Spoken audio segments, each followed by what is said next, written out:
The war in Syria has just gotten more complicated and honestly more dangerous for the world.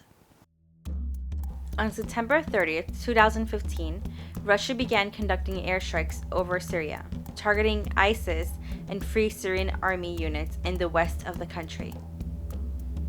ISIS, also known locally as Daesh, has captured large areas of Syria in the past year and is hated by all other groups, including Al-Nusra, who is an Al-Qaeda rebel group fighting to overthrow Assad. Initially, Russia stated it would only target ISIS, but it soon became known that the first wave of bombings were aimed at the Free Syrian Army, also known as the FSA, a coalition of moderate militias and the most effective opposition force fighting Assad's regime.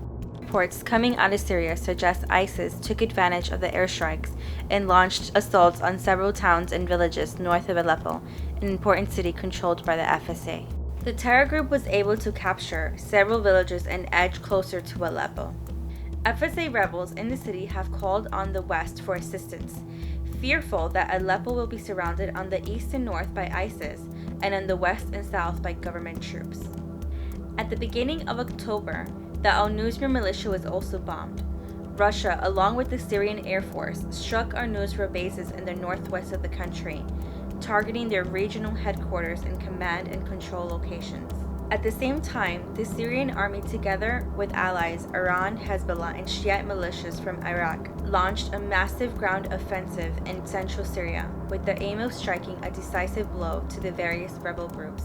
Russia has a long history in Syria.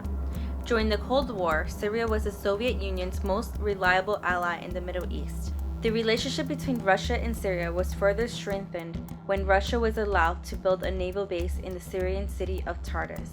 Loss of the naval base would be a huge setback for Russia's military and prestige.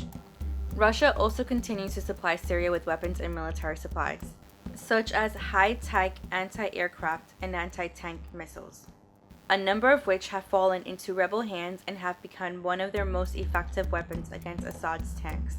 Russia has also backed Syria at the UN by promising to veto any sanctions or intervention against the government. The recent airstrikes, which also include cruise missiles, puts Russia front and center in the Syrian civil war. Putin is entering the war to keep a trusted ally in power, to keep Russia's naval base, but also to thumb the nose of the West and show off Russia's military strength, as a show of force to the rebel groups, but also to the West, which has hit Russia with sanctions over its involvement in their Ukrainian civil war. The current situation is very dangerous indeed. It has the potential to drag the US and other countries into the conflict. On one hand, the US supports the FSA, which is getting bombed by Russia. On the other, Russia is expanding its influence in the Middle East, especially with Syria and Iraq. As it stands, the options are limited and it's only becoming more deadly.